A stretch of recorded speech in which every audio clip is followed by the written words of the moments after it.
माघ माहात्म्य 19वां अध्याय। वह पांचों कन्याएं इस प्रकार विलाप करती हुई बहुत देर प्रतीक्षा करके अपने घर लौटी। जब घर में आई तो माताओं ने कहा कि इतना विलंब तुमने क्यों कर दिया। तब कन्याओं ने कहा कि हम किन्नरियों के साथ क्रीड़ा करती हुई सरोवर पर थी और कहने लगी कि आज हम थक गई हैं, और जाकर लेट गई। वशिष्ठ जी कहते हैं कि इस प्रकार आशय को छुपाकर वह विरह की मारी पड़ गई।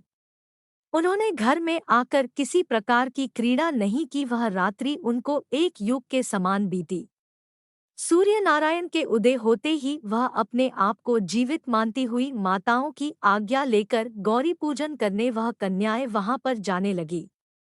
उसी समय ब्राह्मण भी स्नान करने के लिए सरोवर पर आया। उसके आने पर कन्याओं ने वाह वाह किया, जैसे कमलिनी प्रातःकाल सूर्योदय को देखकर कहती है। उसको देखकर उनके नेत्र खुल गए और उस ब्रह्मचारी के पास चली गई। आपस में एक दूसरे का हाथ पकड़कर चारों तरफ से उसको घेर लिया और कहने लगी कि मूर्ख, उस दिन तू भाग गया था लेकिन आज नहीं भाग सकता। हम लोगों ने तुमको घेर लिया है। ऐसे वचन सुनकर बाहुपाश में बंधे हुए ब्राह्मण ने मुस्कुराकर कहा, तुमने जो कुछ कहा सो ठीक ही है, परंतु मैं तो अभी विद्याभ्यास और ब्रह्मचारी हूँ। गुरुकुल में मेरा विद्याभ्यास पूरा नहीं हुआ है। पंडित को चाहिए कि जिस आश्रम में रहे उसके धर्म का पालन करे। इस आश्रम में मैं विवाह करना धर्म नहीं समझता।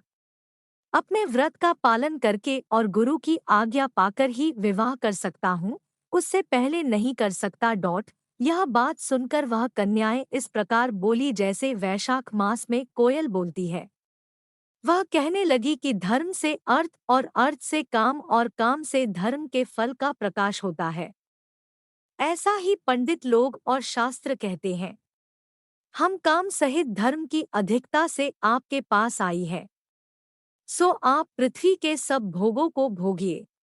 उस ब्राह्मण ने कहा कि तुम्हारा वचन सत्य है, किंतु मैं अपने व्रत को समाप्त करके ही विवाह कर सकता हूँ, पहले नहीं कर सकता। तब वे कन्याएं कहने लगी कि तुम मूर्ख हो। अनोखी औषधि, ब्रह्मा बुद्धि, रसायन सिद्धि, अच्छे कुल की सुंदर नारियां तथा मंत्र जिस समय प्राप्त हो तब ही ग्रहण कर लेना चाहिए। कार्य को टालना अच्छा नहीं होता। केवल भाग्य वाले पुरुष ही प्रेम से पूर्ण अच्छे कुल से उत्पन्न स्वयंवर चाहने वाली कन्याओं को प्राप्त होते हैं। कहा हम अनोखी नारियां, कहा आप तपस्वी बालक। यह बेमेल का मेल मिलाने में विधाता की चतुराई ही है। इस कारण आप हम लोगों के साथ गंधर्व विवाह कर लें। इनके ऐसे वचन सुनकर उस धर्मात्मा ब्राह्मण ने कहा कि व्रती रहकर इस समय विवाह नहीं करूंगा। मैं स्वयंवर की इच्छा नहीं करता। इस प्रकार उसके वचन सुनकर उन्होंने एक दूसरे का हाथ छोड़कर उसको पकड़ लिया। सुशील और सुरस्वरा ने उसकी भुजाओं को पकड़ लिया। सुतारा ने आलिंगन किया और चंद्रिका ने उसका मुख चूम लिया, परंतु फिर उसने क्रोधित होकर उनको श्राप दिया कि तुम डायन की तरह मुझसे चिपटी हो, इस कारण पिशाचिनी हो जाओ। ऐसे श्राप देने पर वह उसको छोड़कर अलग खड़ी हो गई। उन्होंने कहा कि हम निरपराधियों को वृथा क्यों श्राप दिया। तुम्हारी इस धर्मज्ञता पर धिक्कार है। प्रेम करने वाले से बुराई करने वाले का सुख दोनों लोकों में नष्ट हो जाता है, इसलिए तुम भी हम लोगों के साथ पिशाच हो जाओ। तब वे आपस के क्रोध से उस सरोवर पर पिशाच पिशाचिनी हो गए और बस पिशाच पिशाचिनी कठिन शब्दों से चिल्लाते हुए अपने कर्मों को भोगने लगे। वशिष्ठ जी कहने लगे कि हे राजन, इस प्रकार वह पिशाच उस सरोवर के इधर-उधर फिरते रहे।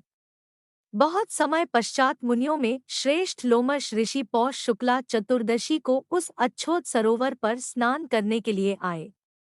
जब क्षुधा से दुखी इन पिशाचों ने उनको देखा तो उनकी हत्या करने के लिए गोल बांधकर उनको चारों तरफ से घेर लिया। वेदनिधि ब्राह्मण भी वहां पर आ गए और उन्होंने लोमश ऋषि को साष्टांग प्रणाम किया। वे पिशाच ऋषि के तेज के सामने ठहर न सके और दूर जाकर खड़े हो गए। वेदनिधि हाथ जोड़कर लोमश ऋषि से कहने लगे कि भाग्य से ही ऋषियों के दर्शन होते हैं।